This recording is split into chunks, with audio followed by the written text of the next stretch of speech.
Welcome everyone back to Radland. It's been quite a few times since I've been on here to make a video. I am back here in Pasadena, California. It is May 31st, Friday, the very first day of Monsterpalooza. Last time we were at Son of Monsterpalooza in Burbank, I believe that was. Pretty good outcome. Today it is very crowded. Had to park about a mile down just to find some parking. The line I think wraps around the convention center in Pasadena. We're gonna head over there, see if we can get inside. Haven't got my ticket yet. Gonna secure my ticket, get inside and see what it's all about. Let's go inside and get started. So just for reference, if you're not familiar with the parking here in Pasadena, you'll find a lot of these little corner lots that charge about anywhere from $5 to $15, depending on how close you are, for parking, like all day. I paid, I think, $10 for 12 hours. You could pay 2 hours for like half the price, but just wanted to be safe, paid a little bit more. Let's head over. All right, here we are, Monsterpalooza, and the line wraps around the building, and you already got some characters. Look at that Frankenstein. It's a pink Frankenstein. That is rad. Look at that. That is gnarly. Wow. Haven't seen anything like that. Even got Michael stunned. Bowie Michael, I like it. You got Ken right there. The pink coat and the boots. Rad. I like it. Check this out. His hair even looks like cotton candy. Oh my gosh. That is so cool. Everybody wants a picture with Pink Frankie. All right, people getting in with their wristbands. This is the line. I'm not sure if this is the line to buy tickets or just to use. I'm not sure. That's VIP entry over there, but I'm gonna go take a look. I think tickets are sold over here. No line for tickets. A box office line here. So there's a little booth here where I can buy my tickets. No line. And hopefully I can get my single day ticket. I might come back on Sunday as well, but for today, I'm gonna get Friday. Now that was pretty fast and easy. Got my tickets here at the little booth, and I'm gonna go straight inside. I don't have to wait in that line. So I guess if you buy tickets online, or if you're getting a will call, you have to wait in that line. Get your tickets here, it's a lot faster. All right, yeah, went right in. Didn't have to wait in that long line. Don't get will call, it's gonna take forever. Now look at this cool photo op backdrop right when you walk in, but look how big this convention center is. I haven't been here in quite a few times. As soon as you walk in, you got this cool photo backdrop, says Monsterpalooza. You got all this here in the distance. All right, can't forget to grab my little 15th anniversary book with all the info on there. Don't forget to get this as soon as you walk in, souvenir program book. All right, so down the corridor, they have these ballrooms. We're gonna head into ballroom F. Down at the end of the hall, this is the indoor portion of the indoor to the indoor, and this is where a lot of the vendors are. Love checking out all the vendors. Oh, look at this. That is a really ugly demon. Wow. He's got like a raccoon's tail around his neck. He's tall. Oh, he's got platforms, that's why. Really cool. Look at this guy. He's got his grinders. Ooh. Because it's the screechers. Oh, that's the sound I like. That's awesome. That reminds me of Not Scary Farm. Pretty awesome. So here we are at the Haunted Harvest Novelties booth. Check out their masks. Very detailed. You got like a bug right there. And Wolfman. Wow. They do all kinds of stuff. Creature of the Black Lagoon. Wow. Yoda's technically maybe a monster, maybe. Monsterpalooza. Any monsters here? Oh. With the dark side of this place. Well, good to see you, Yoda. I'm glad to see you, Monsterpalooza. Have a good one. Bye. Now, it was like pre-COVID before last time I came to Monsterpalooza. I was at Son of Monsterpalooza the past 2 times, and it's definitely not as big. That is a smaller portion. These rooms go on and on and on. You can see it stretches out to the next corridor over there into another ballroom, which I'm gonna head over to. Oh, look at that. Oh, you got a cool painting too. They'll probably finish by tomorrow, and I'll be sitting them outside. All right, Twilight Zone. I love it. Pretty cool.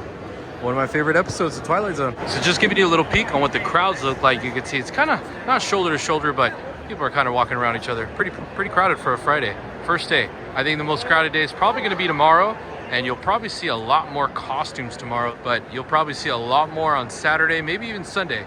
Now, I've seen a lot of Beetlejuices. Now, this one is really, really good. Sorry about smelling. Look, he's got like a line. Look at Tomato. Hey, I look right there. That's a great spot for it, okay? Yours too, pal. Both your pecs are just amazing, okay? Now, for anybody wondering, they do sell snacks, drinks, and even alcohol here at Monsterpalooza. Son of Monsterpalooza, not so much. I think they just sell like water, but here they actually have like snacks, micheladas, hot dogs, assorted sodas, juices, energy drinks. You can see the prices, $4.50, $5. You're gonna pay a little bit more here, but also some beer, $8, $9, $10 for the alcohol, and a little bit of a line. but it is available here if you want it. Now this is one of my favorite things about these cons is the makeup and the hard work that goes into making these cosplays. Look at that. So realistic, really talented, movie quality artists doing makeup live in person. You can see the transition from the beginning to the very end. We'll have to come back, get an update, but look at his teeth. That's gnarly. Very detailed. He's hand carving. It looks like the lines and the wrinkles are on the face, but definitely gonna have this on for a few hours. It probably takes a lot longer to put on than the entire time he's gonna have it on. Amazing. Karen made it over to Deadlight Customs booth where they make some very unique art. You can see they do some very detailed pieces. The Wolfman.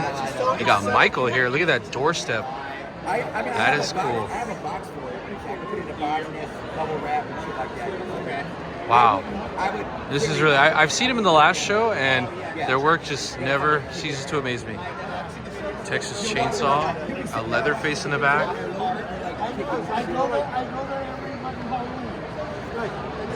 Look at that, it's a big piece. He just said it was all handmade, so very detailed stuff. Check him out, oh my gosh. He's even got a little bag. She's on a trip to planet Earth. Well, good to see you, Monsterpalooza. Thanks for visiting. That is creepy. He's got his boxing gloves on. All right, so Cinema Makeup School is actually working on somebody right now. Look at this, kind of reminds me of a clicker. But look at the eyeballs. Now you gotta just imagine how uncomfortable that is, but very patient and a lot of talent goes in this. And in front of everybody too. Gotta be nerve-wracking. Now this has probably got to be the most creative booth that I've seen so far with all these characters. I mean, just look at them. You got the Grady twins, Piggy Smalls, and then you got Rowdy Rat, kind of like a evil Mickey Mouse. He looks a little hood though. And then look at this giant alien called Orim Vermis. I'm not sure if that's a character from anywhere, but if you guys do know, let me know in the comments below. Look at this backdrop. You got moving props. Pretty wicked. Wow. Now this is a throwback. Carly Beth's head from Goosebumps. 200 bucks. That's something I would definitely get. The symbol of love. An oldie but a goodie. I was walking by here and I got terrified. Look at that. Oh my god. And she's hidden in the back. That is crazy. You couldn't see because look. Yeah, see? As soon as I turned the corner, I thought it was an animatronic, but that is somebody. So terrifying. Oh my gosh. Hello. You are terrifying, but beautiful. Yeah, that caught me by surprise. Hidden. Made it over to the Yolkmouth's booth, one of the popular booths here in Monsterpalooza. They always make very creative characters looking like eggs. Bride of Frankenstein, and then I like that one, Beetlejuice. That one's pretty neat little cocktail style, but they did a good job. Look at the teeth. This one is $3.95. Very well worth it. Comes with the cocktail glass. All handmade. Yeah, they're good little stress ball. I use one at work. The Yolkmouths. Definitely worth coming by and checking it out. These have feet. That one's called Chicklet. And then this one, it's called Lippy Brown. Here they have a prototype of a Creature of the Black Lagoon purse right next to the creature himself. Look at that. Not every day you see the Creature of the Black Lagoon. See him here and get a photo here at Monsterpalooza. They even got some shirts and dresses. Look at that. That would be a neat outfit to wear at Halloween Horror Nights. Oh look, he found his pumpkin. How cute. It's your pumpkin, it's you. Did you carve it with your knife? You did. You did a good job. That's cool. I love the clapping hands. Now here's something you don't see every day. A life-size Tyrannosaurus Rex. Said it right this time. Full-size head. Life-size head, I should say. Look at, you can see the size comparison to that guy there. it would just totally just eat them in one bite. Wow. They make them here at ECC, Elite Creature Collectibles. They got quite a few things. And just like at Attended Monsterpalooza, some very realistic and horrifying masks. Satisfy all your mask needs. They pretty much have everything you can think of. Some inspiration from Pennywise, some demons, and this one looks very familiar from Halloween Horror Nights from the Scare Zone. You guys know what I'm talking about, the doll. That's that mask right there.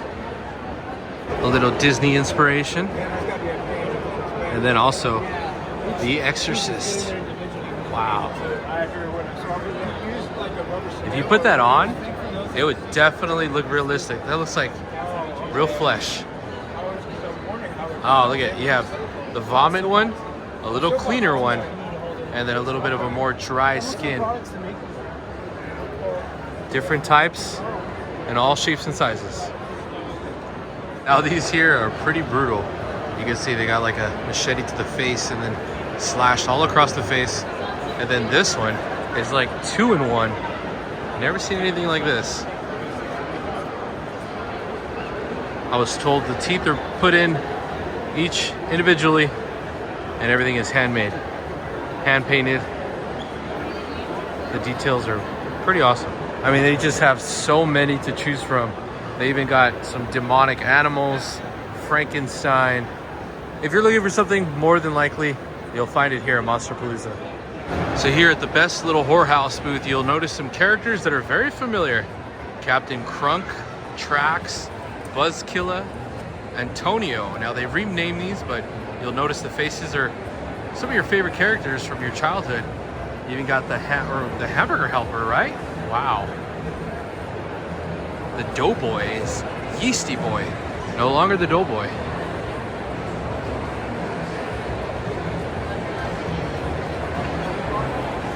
And then I think that was Raggedy Ann, which is now Ratchety Ann. I'm such a huge fan of these conventions because you get to see people's creativity, what they can make with their hands, what they can come up with, and it's inspiring. It's very, very cool to see people share their work and their talent and their creativity from their idea come into real life for people to enjoy. You got Satan back there. So here at a vendor booth called Dirty Lola, they have these really unique plates. Kind of looks like the old tea plates. But look at the lettering here. Get the hell out of my house. That is very unique. No bitchin' in my kitchen. I'm not sure. These might be hand painted. $75. This is very unique. Very classy, but unique. The killer is the killer. The killer in me is the killer in you. They even have Star Wars. $55.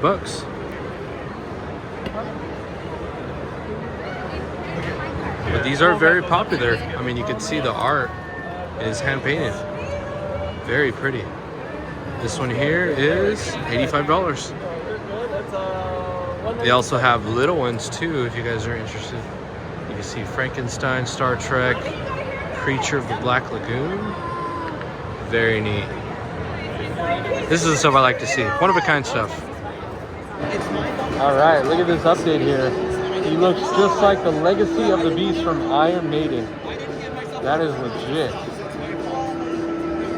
Wow.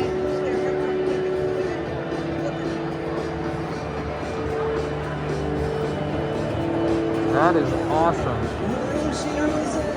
Even the nails too. That's cool. I like that. Haven't seen one done yet of Iron Maiden, but this is the first one.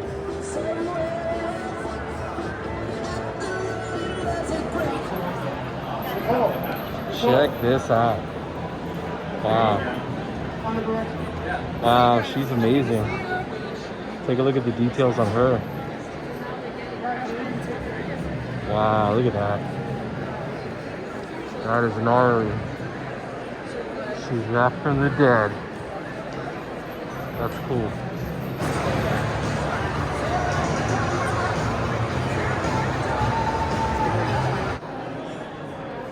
man. This is great. Now these are some interesting characters. Look at that. They said chains weren't allowed, but it looks like they got through with them. Look at these. They literally came out. Looks like they came out of the dead. Wow.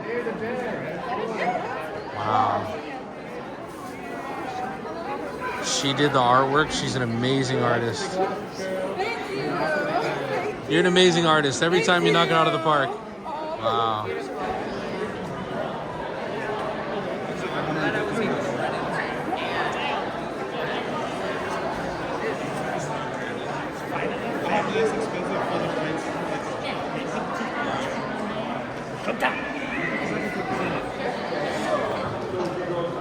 Oh my gosh. Terrifying. Thank you. Ready? That is terrifying. Scariest I've seen for sure. I love a clown. Yeah, we made some stuff. I don't know. We MacGyvered a bunch of stuff together. Oh, I'm sorry. Wow, that is so interesting. Both of them together. So cute. All right, just made it in time for the panel here in the Monsterpalooza Theater. We have Art the Clown that is going to be speaking. Hello, everybody. Let's take our seats. Trevor Chan from Bloody Disgusting's Brew Crew podcast. Trying to buy me for my seat here. Variety called the indie film success a shock to the industry, as the theatrical run kept getting extended to the reports of viewers getting sick and passing out in their seats, and saw a $250,000 crowdfunded movie bring over $15 million. And we got news of a third chapter on the way. The reign of terror is just beginning. David Howard.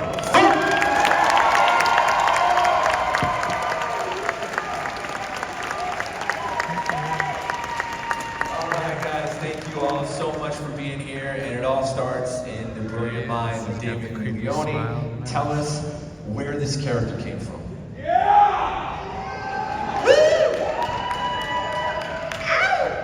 Wow, first of all, I've been editing for like 2 months straight, so it is so nice to get a little break and meet every one of you. You guys are amazing. I've been having such a great time so far, so this is awesome. Thank you, it's great to be here. Where did this character come from? Somebody asked me this today. So when I was making my first short film, when I got out of high school, I didn't have money to go to college, so I knew I wanted to be a filmmaker. I said, I have to make a short film that's really gonna make an impression when people see it.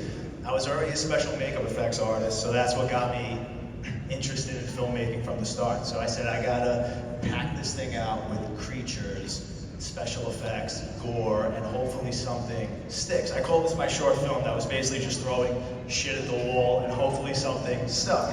And I was using all kinds of tropes and archetypes from horror movies that I loved. I said, I'm gonna put a clown in this. I wanna take my crack at the killer clown, see if I can do something different, something fresh. So I created Art, and I was like, I'll put him in the beginning, I'll have him kick off the short film. And he was only in like the first 3 or 4 minutes, and then it kind of turns over to a cult and demons, witches, creatures, and everybody who saw that short film, they said, what is up with that clown? Like, he's so creepy, he looks so cool, you need to keep doing more things with that character. And I just got that note unanimously across the board, and I said, all right, if everybody's really gravitating toward this character, I'm just gonna keep making more things with him. And then I decided to make another 20-minute short film that focused solely on him, which was called Terrifier. And that's when I really realized that there was something there with the character. Initially, I knew he looked cool and there was something there, but it wasn't until I really turned him into a slasher and started toying with his dark sense of humor that I realized there was something really interesting with this character. And I personally wanted to see him in a feature film. And it was really hard to go from the short film to the feature. It took years, but eventually I found my now producing partner, Phil Falcone, who was the only person who believed in me to give me money to make Terrifier. So Phil, wherever you are, buddy, you're the unsung hero. I will always sing your praises. I was so mad, and they called me into the room, and I'm like, I am so sorry. I never got a script. And they're like, oh, it's okay, you don't talk. I'm like, hey, so what do I do? And they're just like, I just do a scene where you decapitate a guy and you're very happy about doing it. This is what it's like to be directed by me, by the way. Yeah, I learned, this is how it goes. I show up on set every single day. So what am I doing today? That's how it goes. But yeah, so he's like, yeah, just do this. And I'm like, okay, can I have a few minutes to think about it? And he's like, no, just go. Just go. And I don't know where this came from, but I'm glad I had a lot of experience doing improv because it's what got me the part. I just came to this scene where I like sneak up behind my victim and knock him out, take out a saw, take off his head, pick it up, and I taste it, don't like the taste of the blood. So I take out a salt shaker and season it some. And I was like, oh, this is nice. Kind of bathe in the blood a little bit, and then I just skip out my little merry way. Rest is history. There's some of the really cool video game things that I can't talk about that are going to come out.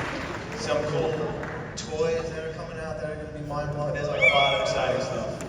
That's all going to start, becoming public very, very soon, the next couple of months. So there's a lot of exciting stuff.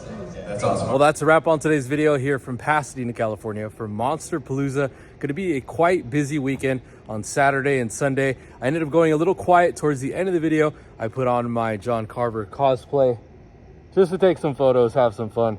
Thank you guys for watching, and I'll see you guys in the next video.